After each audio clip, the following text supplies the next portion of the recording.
Hi, I'm Hal Roberts. This is Bridge City News. Here's some of the top stories we've been following. An Ontario Conservative MP says the Trudeau government needs to have a cabinet shuffle and shuffle Prime Minister Trudeau right out of office.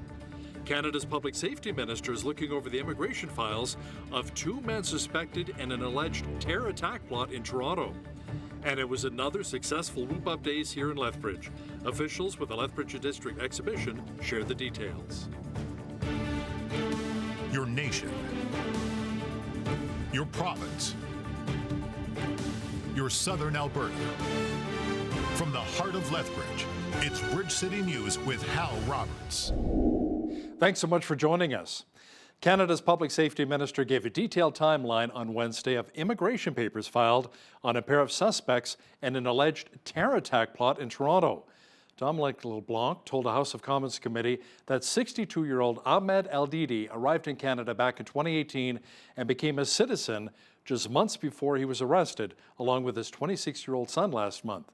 They were taken into custody in Richmond Hill, Ontario. LeBlanc says the Canadian Security Intelligence Service became aware of the threat posed by the two men back in June before the minister was briefed on July 24th.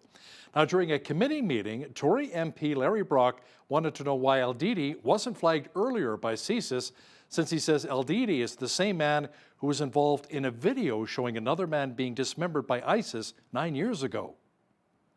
What type of message does that send to Canadians regarding our national security agency with a video that was widely distributed some 8 years previous, was not flagged against any advanced biometrics?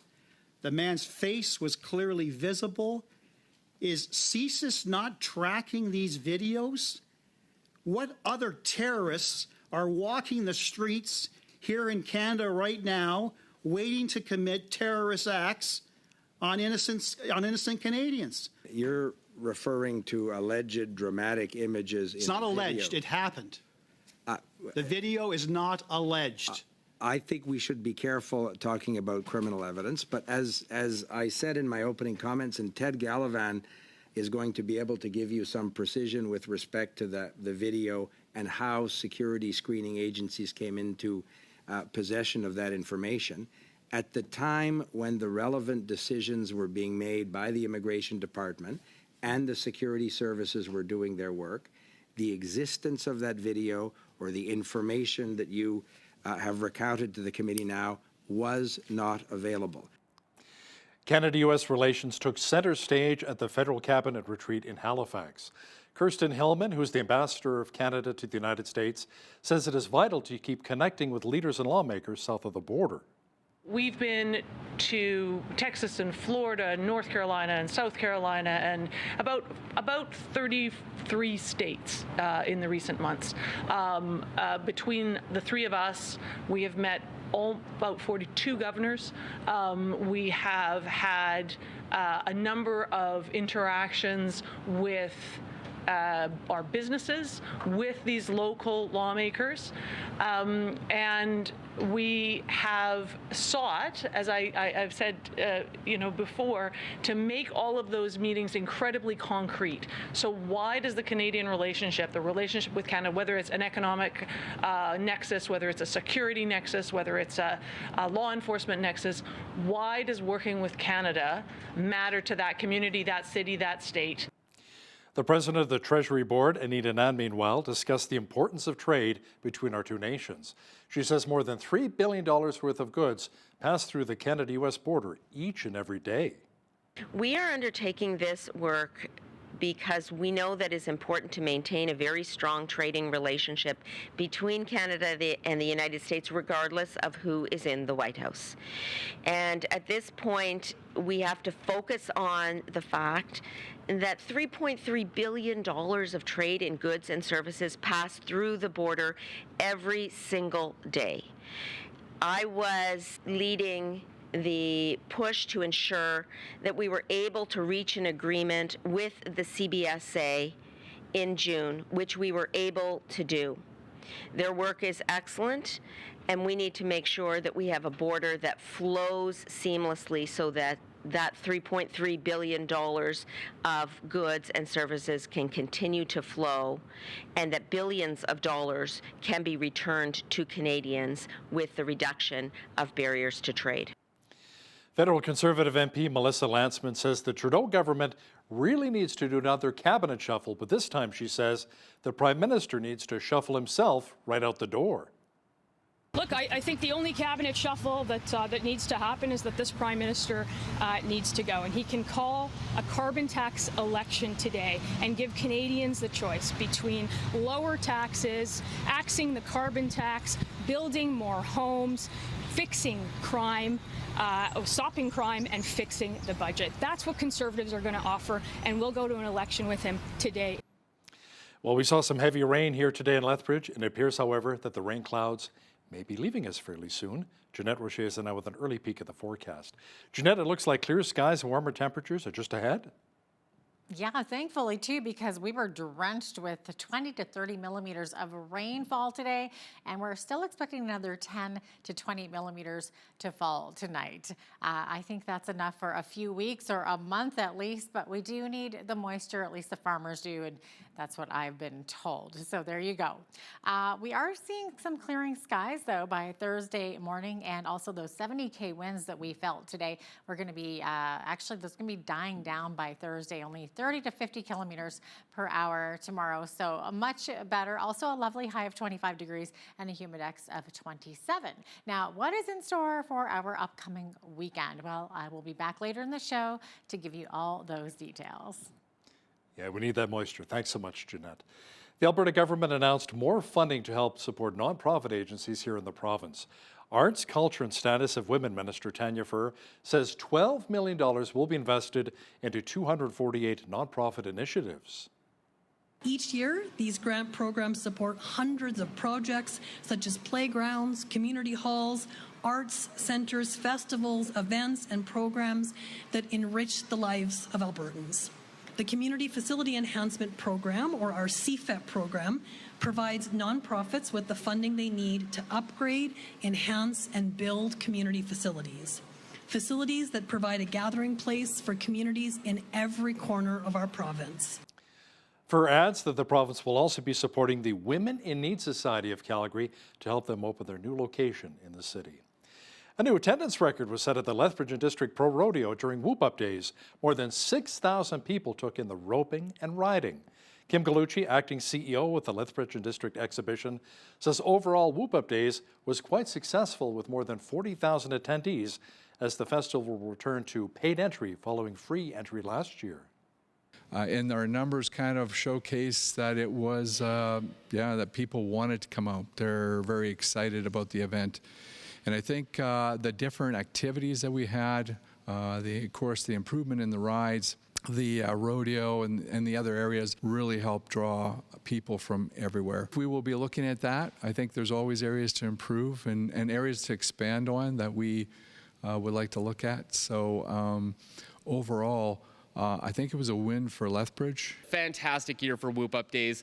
Coming off the free admission model last year, we weren't really sure what to expect as we went back to a paid admission, but what we saw from our community is that this is an event that they love, which in our modern record keeping, that is the second highest total following only last year's free admission model. So a really great turnout for Whoop Up Days, as well as our Lethbridge and District Pro Rodeo. Anecdotally, we saw the Siksika Satapi Powwow, which is a massive event. It's not ticketed, so it's tough to get numbers on it, but the organizers were telling us that was their largest turnout that they've ever had for that event in year number 3. So to see that is great. We saw very strong crowds for both Fight Night on Friday night and Pure Power Wrestling on Saturday night. Now mark this down on the calendar. Officials say Whoop Up Days will return next year from August 19th through the 23rd, and the Pro Rodeo, meanwhile, will run from August 21st through the 23rd. The NFL has its very first ever Lethbridge-born player this season. Tanner McLaughlin officially made the Cincinnati Bengals roster. The 6'5" offensive tight end graduated from Lethbridge College back in 2017. He also spent time in the NCAA with Southern Utah University and the University of Arizona. In Arizona, McLaughlin broke the team record for receptions by a tight end with 79 receptions, totaling 1,152 yards in 2 years. That surpassed former NFL superstar Rob Gronkowski's mark. McLaughlin was drafted by Cincinnati in the 6th round of this year's draft and will begin playing with the team on September the 8th. Congratulations. A Lethbridge Food Bank initiative, which feeds thousands of kids each week, is gearing up for the start of the school year. Now, when the schools open next week, the Mindful Munchies program will begin distributing lunches to schools throughout the city. As BCN's Brett Brown explains now, additional volunteers are still needed, however, to support this worthwhile cause. Twice a week during the school year, the Lethbridge Food Bank's Mindful Munchies program delivers around 1,800 lunches to 35 schools in the city of Lethbridge. Preparing and delivering those meals is a huge effort involving between 35 and 40 volunteers every week. Currently, the food bank is looking for a few more volunteers like Shirley Dean, who has been helping out since 2020. I had some extra time and I wanted to give back to the community, and I thought what better way to do that is to make sure that kids are getting fed. And so this program really spoke to me because I know I had two boys growing up, and their nutrition and their lunches were very important for them, for their learning and their education. Volunteers are the heartbeat of the Mindful Munchies program, according to program facilitator Stacey Burton. She says the program is there to provide a nutritious meal for students who may have forgotten their lunch or who may be experiencing food insecurity. Times are tough right now for everybody with the price of groceries and such, and we've seen a huge increase in the needed lunches for students in the community. It's up, I think, 40% from 2 years ago in the numbers. When this program started in 2017, they were doing 100 lunches a week, and now we're up to 3,500. So Dean says volunteering for the program is a great way to support a worthwhile cause, but there are also benefits for those that volunteer. It's also given back to me because I've met so many people that I'd never have an opportunity to meet in the past in just regular day-to-day, and I've met some really great individuals who I volunteer with and became friends with, and you learn so much every time you're here. The Mindful Munchies program is looking for another 10 to 15 volunteers. Shifts are about 3 hours in length, and there are both morning and afternoon shifts available. If you are interested, contact the Lethbridge Food Bank or drop by their organizational meeting on September 3rd at 9:30 a.m. For Bridge City News, I'm Brett Brown. The City of Lethbridge is reminding us to be mindful of what we're tossing away in our waste and recycling bins. Staff at the city's Waste and Recycling Center say an increase of hazardous materials have been discovered at the facility in recent weeks. In one instance, a can of bear spray ruptured, causing an evacuation of the facility, as it also affected some of the staff. It was a little spicy in there, to say the least, and we had lots of coughing and had to look after some people to make sure that they weren't feeling the effects of it. So along with bear spray, we've seen things like propane canisters and some yard waste stuff such as Roundup and fertilizers. I think that the biggest thing to remember is that there is people on the other side of those blue bins. So when your blue bin material comes to our facility, it's dumped on a floor and brought up and put across a conveyor, and there's people there. So I think anything that could be hazardous or dangerous to people should not go in your blue bin. You should look for other options for it, for sure. Materials and objects used for camping are commonly disposed of incorrectly, and the facility reminds residents if they're unsure where to dispose of them, they can always check the city's website under Waste Wizard for more information. An 80-year-old man who was reported missing on Sunday has been found dead. Cardston RCMP, along with the Alberta Search and Rescue, say they originally found the vehicle belonging to Gary Mickelson and then later discovered his body. It was believed Mickelson was in the area of Police Outpost Lake checking on a cabin. Police say foul play is not suspected. Lethbridge police are asking for help in finding two teenagers who were considered missing. 15-year-old Brianna Blackrabbit and 14-year-old Jaden Yellowfeet were last seen on August the 23rd. They're assumed to be together. Efforts in locating the two have been unsuccessful. Police are asking anyone who has information about their whereabouts to call them right away at 403-328-4444. Lethbridge police have charged a 43-year-old man with weapons offenses and seized dozens of firearms. Now, last Friday, police responded to a disturbance at a Northside home where it was reported the occupant had a cache of illegal firearms and drugs. Police confiscated cocaine and more than 70 prohibited weapons, along with thousands of rounds of ammunition. They also seized throwing stars, brass knuckles, and butterfly knives. Jesse Ross Cano of Lethbridge faces various charges, including unlawful possession of a prohibited and restricted weapon. He made bail and is scheduled to appear in court on September the 27th. Police west of Edmonton are investigating a fatal stabbing at a corn maze. RCMP were called out to the Edmonton corn maze on Tuesday, where they found an adult dead. The suspect was arrested on scene a short time later, and police say the attack involved two guests who knew each other. Police are asking anyone who was at the corn maze between 5 p.m. and 7 p.m. on Tuesday to contact them. Convicted serial killer Jeremy Skibicki has been given 4 life sentences. He will have no chance of parole for 25 years for the murders of 4 Indigenous women. The 37-year-old sat quiet in the prisoner's box as the sentence was read out. Last month, Skibicki was found guilty of murdering Morgan Harris, Mercedes Myron, Rebecca Contois, and an unidentified victim known only as Buffalo Woman. Chief Justice Glenn Joyal said these life sentences must be served concurrently rather than consecutively. Thousands of Indigenous people took to the streets in Bogota, Colombia on Tuesday, demanding that the government of President Petro take action against growing violence generated by illegal armed groups. La ruta del diálogo con el presidente, en el trino vemos que él plantea un diálogo interétnico y un pacto interétnico. Estamos dispuestos a hacerlo, pero en el equilibrio de derechos. Si hay garantías para las partes, para todas las partes, no tiene por qué haber dificultad de que podamos plantear un mecanismo.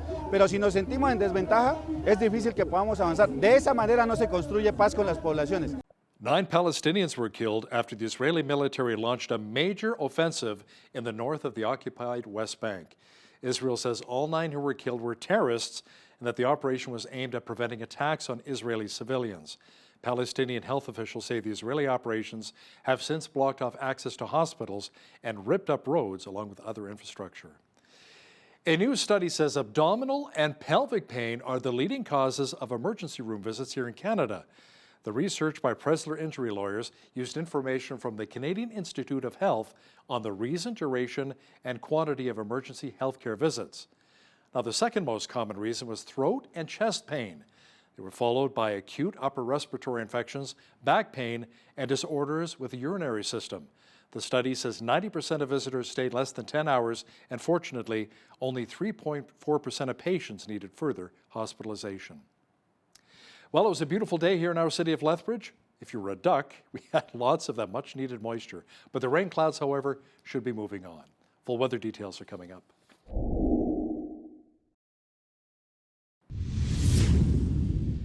We saw quite a bit of rain today across much of southwestern Alberta. Jeanette Rocher is now with a full look at the weather picture. Jeanette, it appears as though those rain clouds may be moving on fairly soon, however. Yeah, as early as a Thursday, actually, Hal. It looks like Mother Nature knew that we needed that moisture, too, because she dumped on us, what was it, 20 to 30 millimeters of rainfall today. Tonight, we're also expecting another 10 to 20 millimeters, but then that's it. It's done. As of Thursday, that's behind us, and that's enough of that. We're looking at clear skies for the rest of the week. 25 for the high on Thursday, which still sits above average for this time of year. 26 on Friday, 25 on Saturday. Lovely 29 degrees on a Sunday. So should be a lovely weekend ahead of us there. Up to 33 degrees on Monday for those of us who aren't ready to say goodbye to the heat yet. Still a little bit more coming at us. And then Tuesday, a high of 29 degrees to round out that 7-day forecast. So the average high for this time of year, 23. We're well below that today, but not for the rest of the week. We're going to be above that again. Average low for this time of year, 8 degrees. 34 was our record high on this day back in 1972. And in 1909, sitting at only a high of -1 today. That was the record low. Okay, so sun rose this morning, 6:42. Sunset tonight at 8:21. We're seeing 13 hours and what was it, 20-something minutes of daylight, 31 minutes of daylight. The days are getting shorter. That's what I'm trying to say. We're at about 3 minutes less daylight today than we were yesterday. Sunshine on the west coast tomorrow, 24 for the high in Victoria. More like 17 though, where those onshore winds blow. 22 for the high in Vancouver. Further inland though, it's warmer, 25 degrees there. And then clear skies tomorrow in Edmonton with 23 for the high. Same thing in Calgary, 23 and sunny skies. skies tomorrow. Now, in the rest of the prairies here, Saskatchewan, we are seeing a 60% chance of showers in both Saskatoon and Regina, up to 30 to 50k winds in both of those cities as well. Regina sitting at only 19 degrees tomorrow, 22 for the high in Saskatoon, 23 in Winnipeg. Now, Winnipeg could see 30% chance of showers, risk of thunderstorms, and 20 to 40 kilometer per hour winds. Now, as we get into the central part of the country, Toronto seeing mainly clouds, a lot of clouds coverage there tomorrow, 24 for the high, 22 in both Ottawa and Montreal with sunshine in both of those cities. As we get into the Atlantic part of the region here of the country, 22 for the high in Fredericton. Fredericton seeing mainly sunny skies tomorrow. Halifax, mix of sun and cloud, 21 for the high, 19 in Charlottetown with a mix of sun and cloud. And St. John seeing 60% chance of showers. Could see 30 to 50k winds tomorrow as well, 20 to 40 throughout the day, just depending on the time of day and where you are. 17 for the high there. And there you have it. That is your forecast. Canadian Pacific Kansas City has been acquitted of contempt of court related to excessively long hours worked by employees.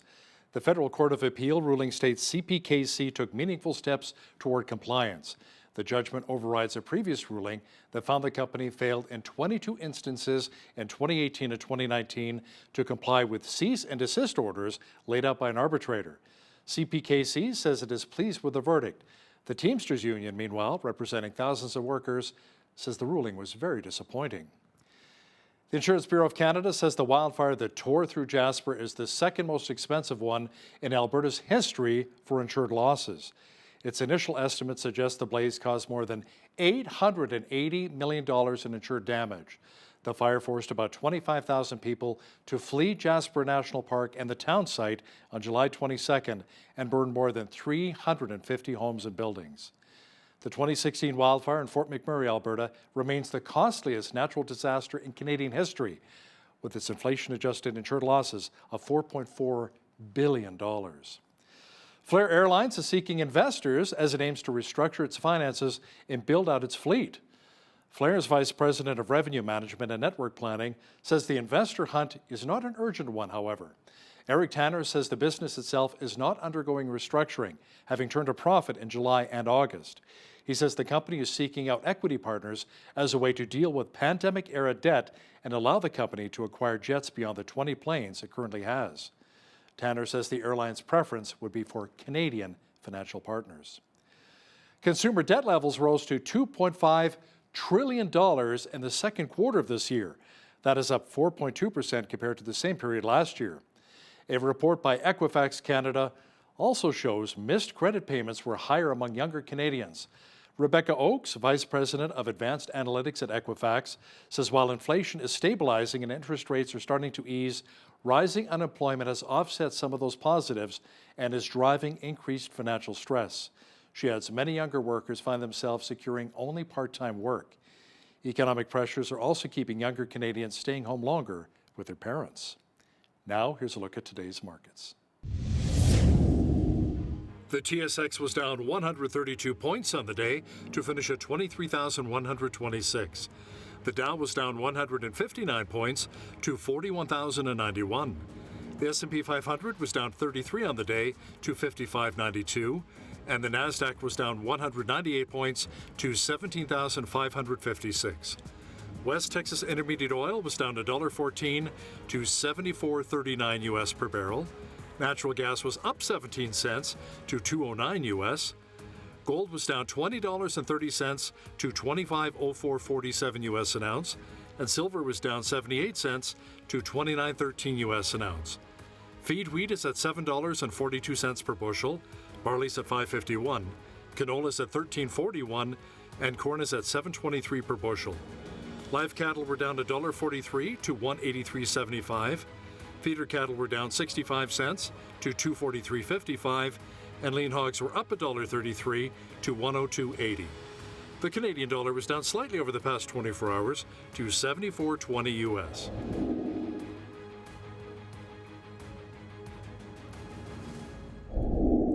Recapping one of our top stories, A new attendance record was set at the Lethbridge and District Pro Rodeo during Whoop Up Days. More than 6,000 people took in the roping and riding. Kim Gallucci, acting CEO of the Lethbridge and District exhibition, says overall Whoop Up Days was quite successful with more than 40,000 attendees as the festival returned to paid entry following free entry last year. Coming up, we're going to chat with Christian author Emil Zwain, who wrote a book on the importance of men keeping themselves pure. Watch that insightful interview with BCN's Michael Clausen coming up shortly. When you see news happening in your community, drop us an email at info@bridgecitynews.ca. Also, be sure to visit our website anytime to check out our stories and interviews.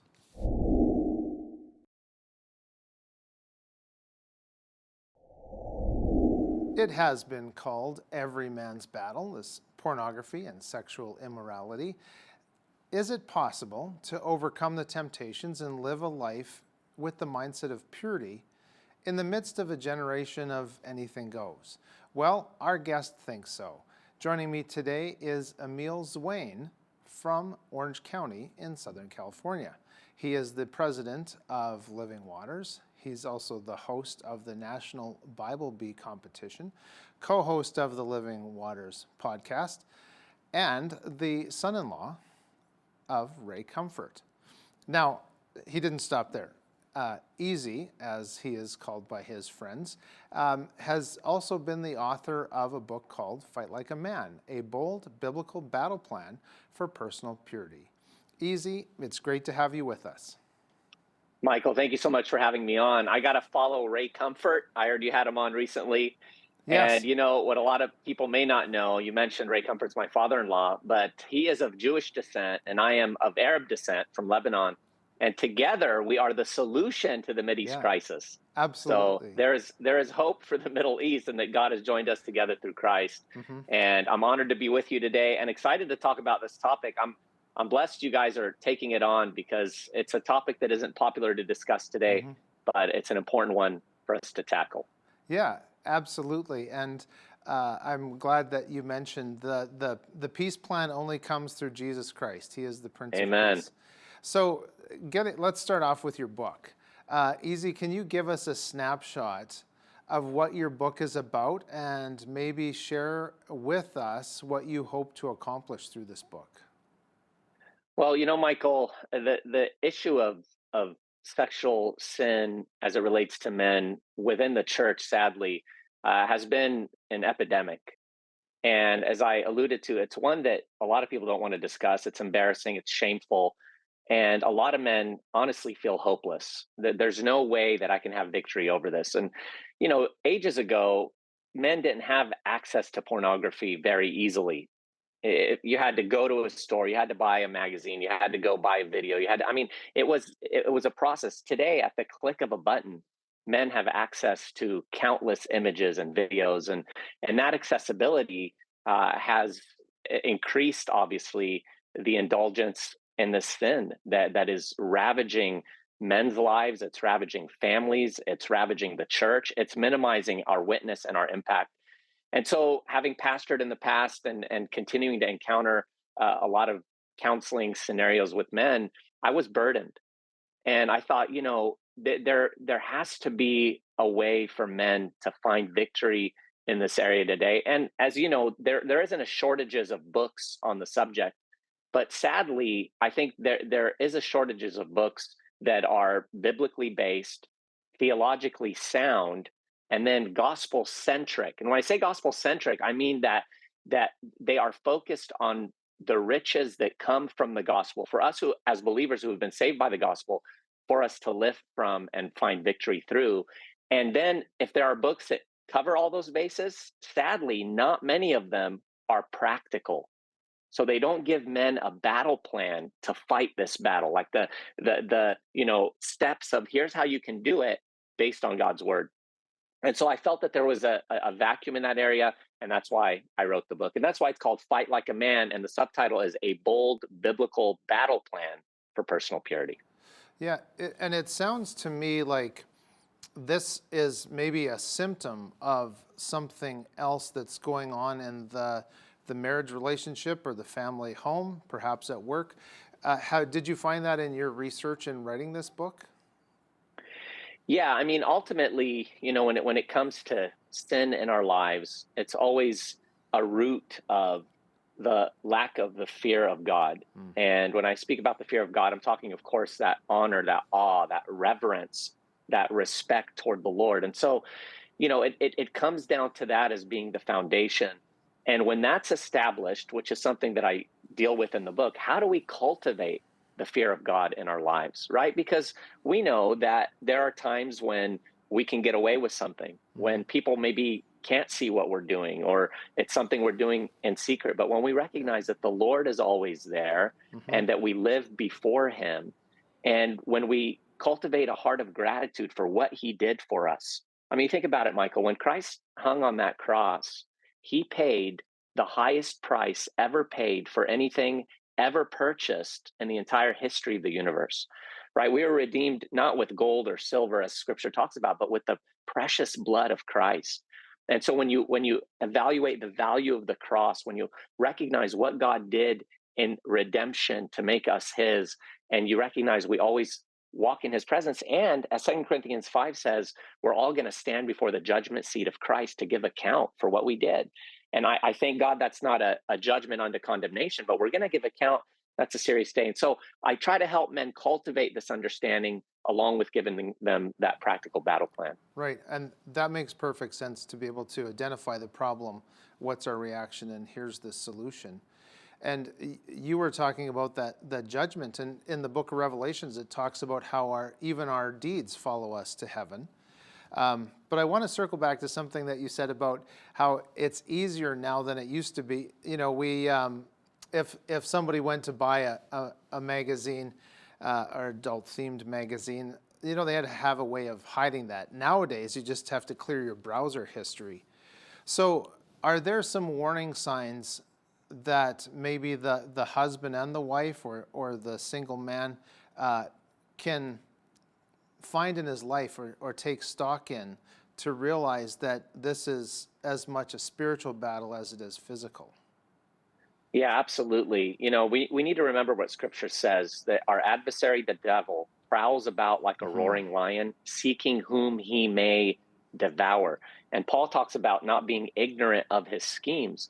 And oftentimes, Michael, that's the problem, is that men don't recognize that there is a battle raging about them, right? So first of all, we need to understand that the enemy is truly our inward fallen sinful nature, right? Our flesh. That's the real enemy. But then you have what are called by some, especially Dr. John Street, it's those are the outward enemies of opportunity that ally with our fallen sinful nature and with our flesh. And so they take occasion through that. James talks about how, our own desire leads us into sin, that those passions really of our sinful nature. And so men need to recognize there's a battle. And look, you need to know your enemy, and you need to recognize you are in a battle. I mean, I give this illustration in the book where I talk about, look, imagine a man being deluded into thinking that he is on a luxury cruise ship heading for the shores of Bora Bora, when in reality, he's on a Higgins boat heading for World War II Normandy.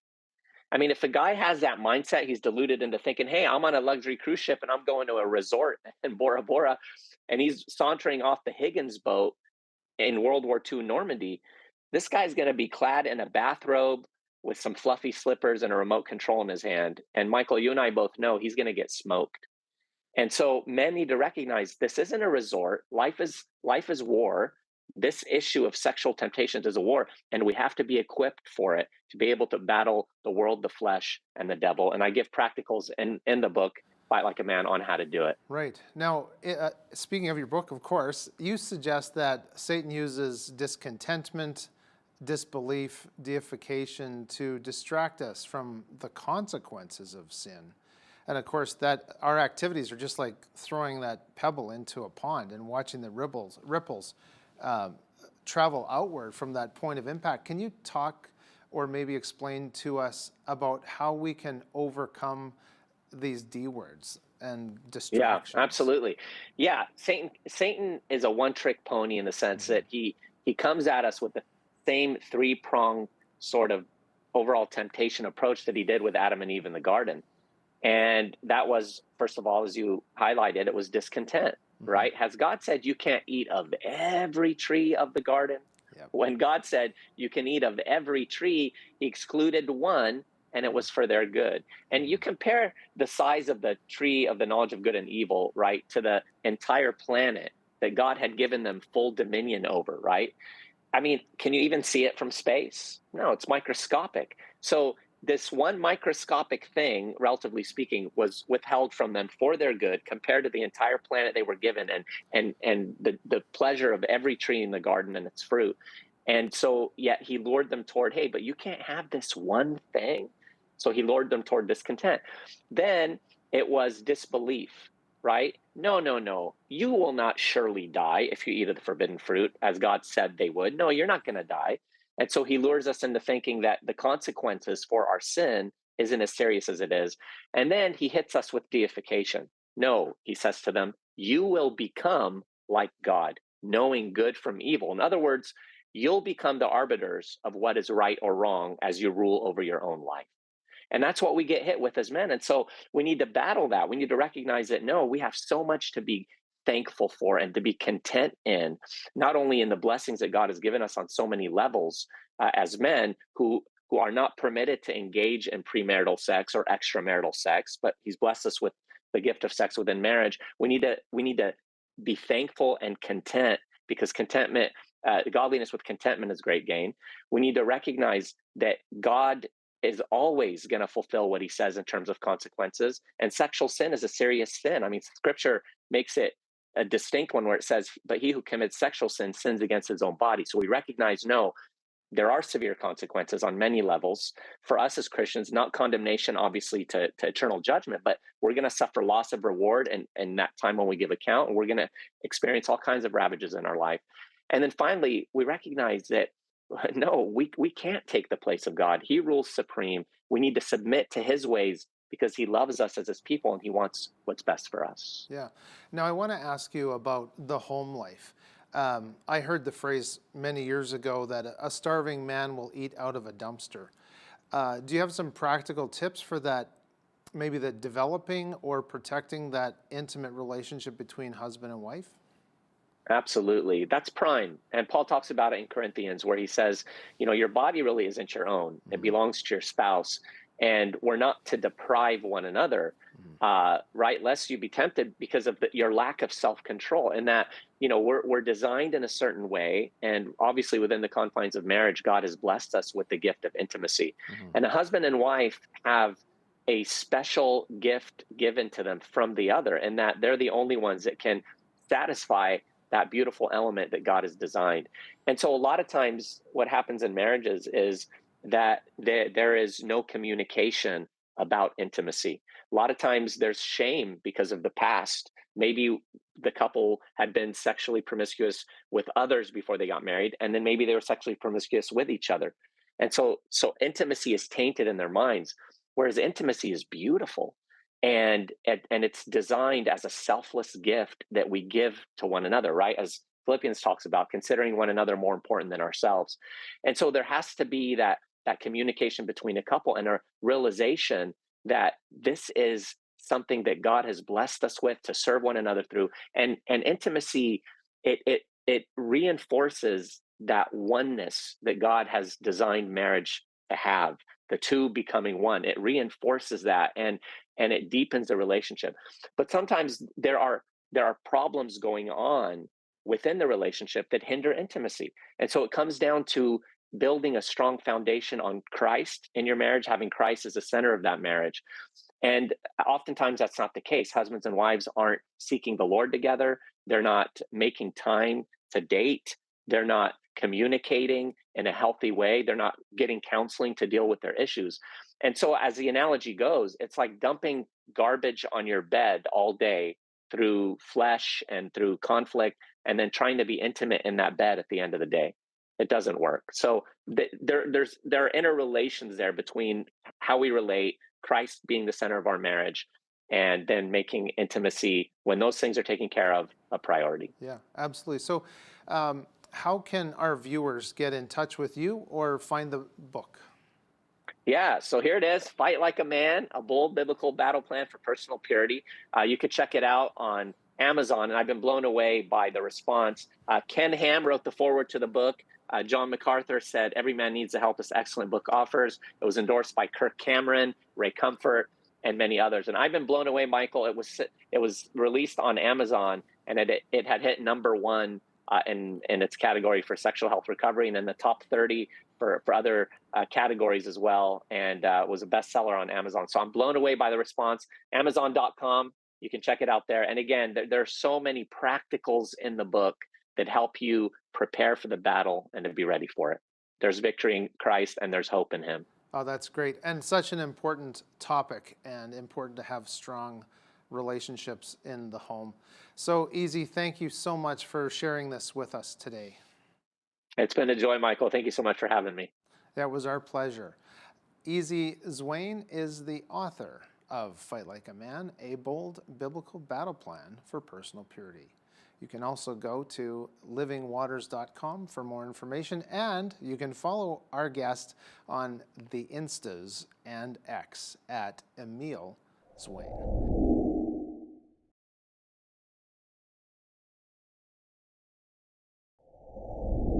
The average Canadian spends more than they earn, and unfortunately, that's a trend that seems to be increasing and not decreasing. Well, is there a way to get out of debt? Is there a way perhaps to prevent from going into debt to begin with?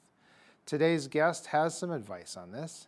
Kent Prestige has years of experience as a CFO. He is the owner of Prestige Consulting and also an instructor at Reeves College here in Lethbridge, Alberta. Welcome to Bridge City News, Kent. Thanks for having me. Well, it's great to have you here, and it's an important topic that needs to be discussed. Maybe not one of the easy conversations to have. You probably create a lot of butterflies in people's lives, but I was recently reading that Canadian household debt to income ratio is about 184.5%. Can you explain what this means and describe how badly in debt are we? Well, this is a real problem in Canada, and it's been getting worse for years and years and years. And what it means is that for every dollar of income that the average Canadian has, they have $1.84 worth of debt. So when you multiply that out, the average Canadian is in what we would consider pretty sad shape. For example, in the United States, this same number was 1 to 175, and that triggered the 2008 stock market crash that they experienced in the United States. And what happened down there is people were carrying more debt than they could afford, and defaults on mortgages led to the near collapse of the U.S. economy, if you remember 2008. Yeah. Now, would the Canadian government or the Canadian economy be able to sustain something like that? Well, what I'm really concerned about as we look into the future here is that we would have a real serious problem. We have a different banking system than the United States has, and our banking requirements are a little bit more stringent than they were in the United States. But it doesn't get over the fact that we've had some serious increases in the last little while in inflation. That's driven the Bank of Canada to raise the interest rates. And people that were paying 2% on a variable rate mortgage are now going to be paying 4 or 5, maybe even more. And that is going to put a lot of stress on the market. And the problem is most of those people haven't renewed yet. So our problem is not over. A lot of people think, oh, we're going to lower the interest rate here right away, so the problem is over. But it's not, because a lot of people with 5-year term mortgages, they're going to come renewing in the next few years here, and they're going to have a substantial shock to their budgets. Right. So are there any thoughts on why Canadians might have a mindset that causes us to spend far more beyond our means, or is it just the frog in the pot of boiling water scenario? Well, it's a little bit of both. as I go back and I look at, I graduated from high school in the 1970s, and I go back and I look at that. We all wanted to have the same standard of living as our parents. Our parents had nice houses, nice cars, nice furniture. And so we wanted that. The problem was we weren't willing to wait the 20 years that our parents worked to achieve that. So a lot of us, especially in the early 70s, debt became very easy to acquire. That was kind of the point in time when credit cards became widely available, widely accepted. The early 70s. And, and now, of course, we also add to this easy debt that we've been allowed to accumulate. We add to that the inflation cycle that's happened again. But by the way, that inflation cycle is not new. In the 70s, we had the same thing happen. In fact, I would suggest even to a far deeper circumstance. I remember mortgages that were 18% interest. If you could you imagine 18% mortgage interest now at $400,000, $500,000 homes? It would just be a catastrophe. It certainly would. I have another question then about debt. Of course, one of the things that we see is the shops that do payday loans. Is that kind of that next step as people are kind of going through that debt funnel, so to speak? Oh, I have real bad feelings about payday loan. In fact, I would caution anybody that's watching today, if they are taking out loans from payday loans or those type of companies, I kind of call them legal loan sharks. The interest rates are outrageous. The fees are even more so outrageous. And it's just a recipe for disaster. Credit cards are bad. Payday loans are even worse when it comes to the type of debt that we structure. So I caution people to stay away from payday loans for sure. Right. Now, as people find themselves in this debt vortex, is there a first step that you would recommend for people climbing out of debt? Well, absolutely. The first thing you've got to do is you've got to find out what you're spending. In all honesty, a lot of people don't know what they're spending. I'm going to put it this way. They see the trees, the individual bills, but they don't see the forest, the total debt load that they're carrying compared to the income that they're carrying. So the first step is to find out what you're actually indebted to, what your totals come to, rather than just looking at individual bills. That makes a lot of sense. I had recently heard that Canadians on average could be $21,000 in credit card debt. Have you heard that similar kind of number? Actually, I'd tell you that the number's probably worse. I know of people who have 1 or 2, 3 credit cards maxed out to $30,000 a piece. And when you start talking $30,000 on a credit card that's charging 24% interest, that's outrageous. In fact, one time I did a study for myself, and I did a spreadsheet to find out how long it would take to pay off a credit card if indeed you just paid the minimum payment every month. Now, the minimum payment in Canada is 3% of the balance. So say you had $5,000 on your credit card, 3% is your minimum payment, but 2% per month is the interest that's being added to it.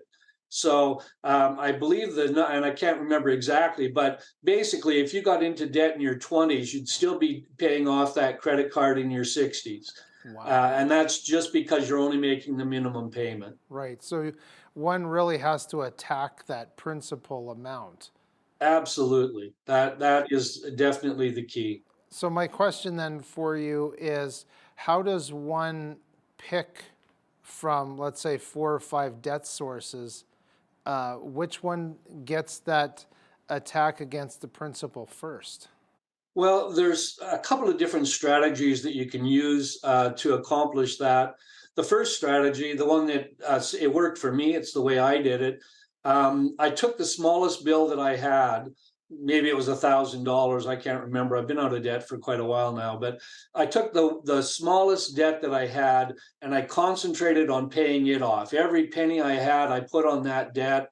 As soon as that debt was paid off, then I took the payment that I was using to pay it, I combined that with the payment for my next smallest debt, paid that off. When that was paid off, I took the payments from all three now and started paying on the next smallest debt. Now, a variant on that same one, and the reason I picked smallest is because, you know what, you can clean it up quickly. And you know what, when you're starting to dig out a debt, you're not going to be spending a lot of money. So it's pretty tough.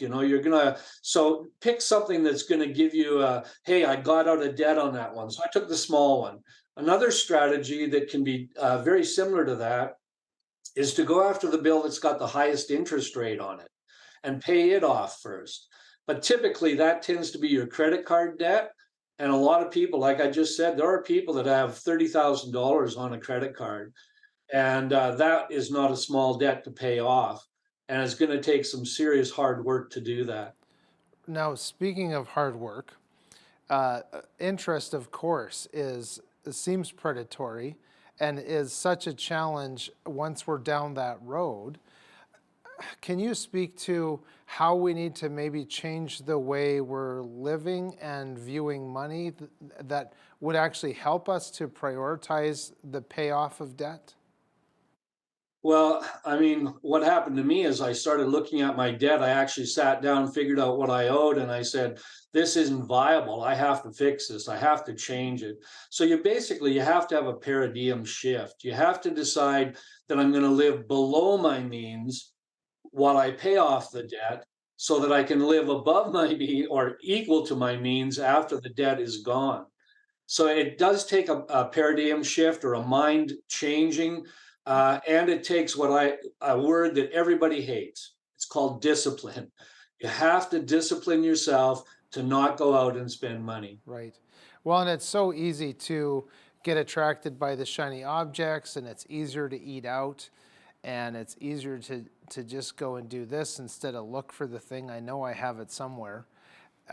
Can you talk maybe about some simple tasks that we could do around the house that would actually help us to live below our means?